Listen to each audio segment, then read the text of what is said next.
Oh, it's good to see you again, and I can't wait for you to hear the video and see the pictures of the stories this year of the people who somehow through the mystery of faith and the mystery of life ended up making a connection here at the church.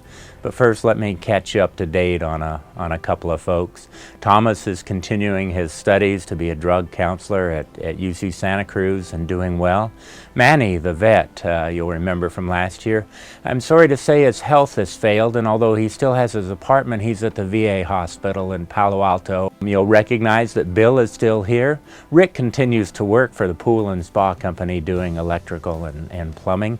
And a couple weeks ago I had the joy of seeing Lily Rose, who's almost 3 years old and just is becoming a happy big little girl, and we hope in about 8 months we'll be reunited with her mother. Watch this year's, folks. I think you're going to be surprised. I think you're going to hear the church at work in the world, feeding the hungry, healing the sick, clothing the naked, and just sharing the good news that God promises a new beginning.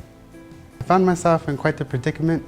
I was a victim of a crime, and so unfortunately lost my job and my housing. My church that I attend to every Sunday heard about my situation and offered me a room here while I get back on my feet. And now that I'm here, so many more doors open up for me. So now I'm attending college full time. And then from there, I just started noticing this church is different in every aspect, and it just sucked me in, which is a great thing. It was a wonderful thing. I was doing drugs for the past 10 years, and it got pretty heavy. And I ended up going to jail. Once I got into here, I started going to meetings every day, and then shortly after that, I started rebuilding a relationship with my parents, and today it's better than it's ever been in my life. God's doing so many wonderful things for me, and I really believe that when you are doing what is best for you in your life, and you know when you're done and you're ready to just, to live life. I'm a career alcoholic, drug addict, one of those individuals that had some really tough issues with God. Whenever I was 6 years old, I got to witness my dad being shot. And that was a very traumatic experience for me. It's like, well, why would God take my dad? I would come here to the AA meetings, and I saw what the church was doing, i.e. the feeding, feeding the hungry, clothing the individuals and giving them blankets and, toiletry supplies and stuff like that. And I thought, hey, you know what? That's pretty cool. So I asked Pastor, hey, what does it take to be a member? It's like, you got to sign something in blood or what? And he says, no, man, just show up. I feel a lot better. A lot of people see me, they say, boy, I don't believe it, Everybody thought I was dead. I just feel a lot better. I'm going to church every Sunday. I always did believe in God, but now I know He's deeper in my heart now.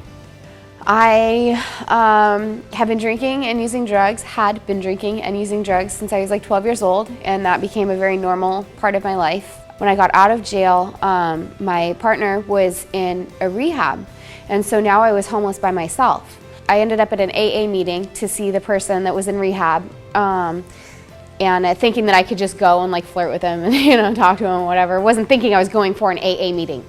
So I walk into the AA meeting, loaded still, and the girl that I'd been in jail with was in the AA meeting, and she told me that she was staying at the Methodist church where the AA meeting was held. The day after that is my sobriety date.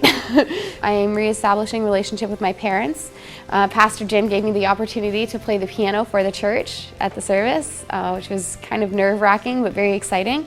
And my mom actually came down from Sacramento and got to hear me play the piano at church, and that was a really amazing experience. I hope you enjoyed the video. About 3 weeks ago, Jack, the treasurer, and I were in the office, and we were shaking our heads, looking at the bills, and we really weren't sure how things were going to work out. And then Cindy called and said it was time for the video for Los Altos, and we were reminded again that we're not doing this alone. You are rescuing us again, and we thank you because you're always there, and it's only through your support that any of this happens. Thank you so much for being the church. We love you, and we appreciate you, and we look forward to seeing you again.